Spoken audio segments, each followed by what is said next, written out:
अस्सलामुअलैकुम, this is Zuhaib सुल्तान और आज हम चैप्टर नंबर 3 का नेक्स्ट टॉपिक पढ़ेंगे जिसका नाम है जी प्रोजेक्टाइल मोशन। अब सबसे पहले जो है ना हम प्रोजेक्टाइल मोशन को डिफ़ाइन करते हैं जी। The two dimensional motion of a body with the acceleration equal to the gravitational acceleration is called as projectile motion. यानी कि बॉडी की ऐसी मोशन जो कि टू डायमेंशंस में हो और उसकी जो एक्सेलरेशन हो वो किसके इक्वल हो जी, ग्रेविटेशनल एक्सेलरेशन के इक्वल हो, तो ऐसे मोशन को क्या कहते हैं जी, प्रोजेक्टाइल मोशन। और जो बॉडी उस मोशन को परफॉर्म कर रही है उसको कहते हैं प्रोजेक्टाइल। इसी तरह ही जो पाथ फॉलो करती है जी प्रोजेक्टाइल, उस पाथ को क्या कहते हैं जी, ट्रेजेक्ट्री। अब टू डायमेंशनल मोशन को डिफाइन करने से पहले हमें पता होना चाहिए कि भाई वन डायमेंशनल मोशन कौन सा होता है और टू डायमेंशनल मोशन कौन सा होता है।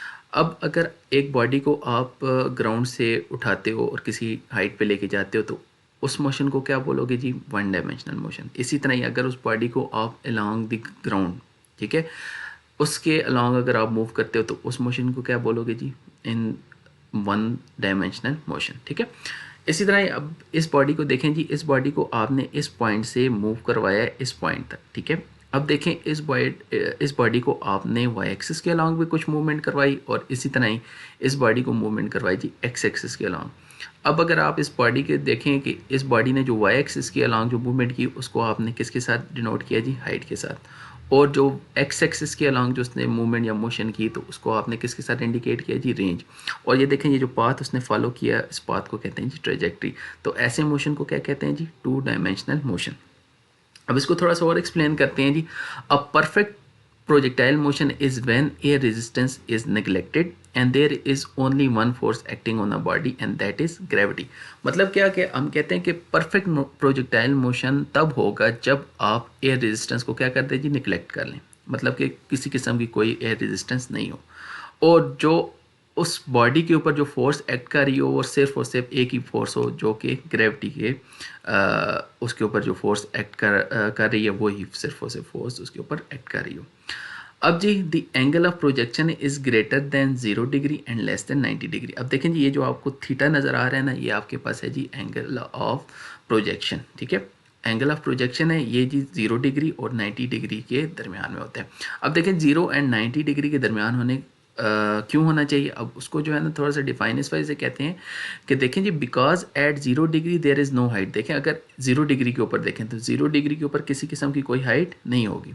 और इसी तरह ही अगर हम 90 डिग्री ले लें तो 90 डिग्री में रेंज नहीं होगी, जबकि प्रोजेक्टाइल मोशन में आपके पास हाइट भी होती है और रेंज भी होती है। तो इसलिए इसका जो एंगल है 0 एंड 90 डिग्री के दरमियान होना चाहिए। अब इससे आगे जो है ना हम कुछ चीज़ें जो इंपॉर्टेंट चीज़ें हैं प्रोजेक्टाइल से रिलेटेड है वो हम लोग अभी डिफाइन करेंगे।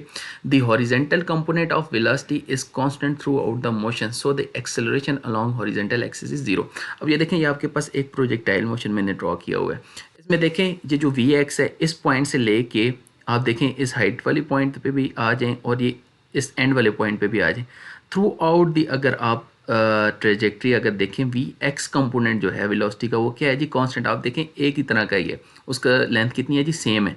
तो यही चीज़ है कि अगर थ्रू आउट दी ट्रेजेक्ट्री अगर आपकी वेलोसिटी का हॉरिजॉन्टल कंपोनेंट मीन कि एक्स एक्सेस वाला कंपोनेंट अगर वो कांस्टेंट है, उसमें किसी किस्म का चेंज नहीं है, तो आपके पास एक्सेलरेशन अलोंग एक्स एक्सिस क्या होगी जी, ज़ीरो होगी। क्यों?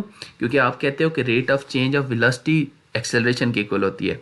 जब वेलोसिटी चेंज होगी तब आपके पास एक्सेलरेशन होगी। अब इस केस में देखें जी वेलोसिटी चेंज नहीं हो रही, यानी इनिशियल वेलोसिटी फाइनल वेलोसिटी के इक्वल है, तो इसलिए आपके पास जो एक्स कंपोनेंट ऑफ एक्सेलरेशन है वो क्या होगा जी, ज़ीरो होगा। अब इसके बाद जी the vertical component of velocity is changing uniformly from the starting point and reaches to zero at highest point. From there it increases again at same rate of gravitational acceleration. अब इसको जी इधर फिर इस इमेज के ऊपर आ जाए। अब इधर देखें जी इस पॉइंट के ऊपर वेलोसिटी का वाई कंपोनेंट ज़्यादा है, जैसे ही बॉडी ऊपर जाती जा रही है वेलोसिटी का वाई कंपोनेंट ग्रेजुअली क्या कर रहा है जी, डिक्रीज़ कर रहा है। और इस पॉइंट के ऊपर हाईएस्ट पॉइंट के ऊपर जाके वो वाला कंपोनेंट क्या हो गया, ज़ीरो हो गया। लेकिन जब भी वो वापस आने देखें कि वापसी वाली उसकी जो पाथ देखें तो उसका जो वाई कंपोनेंट है फिर क्या हो गया जी, इंक्रीज़ होना शुरू हो गया। तो ये चीज़ है कि जो उसका वाई कंपोनेंट है वो किस लिहाज से चेंज हो रहा है, वो जी ग्रेविटेशनल एक्सेलरेशन की वजह, यानी कि वो चेंज आपके पास ग्रेविटेशनल एक्सेलरेशन की इक्वल होगी।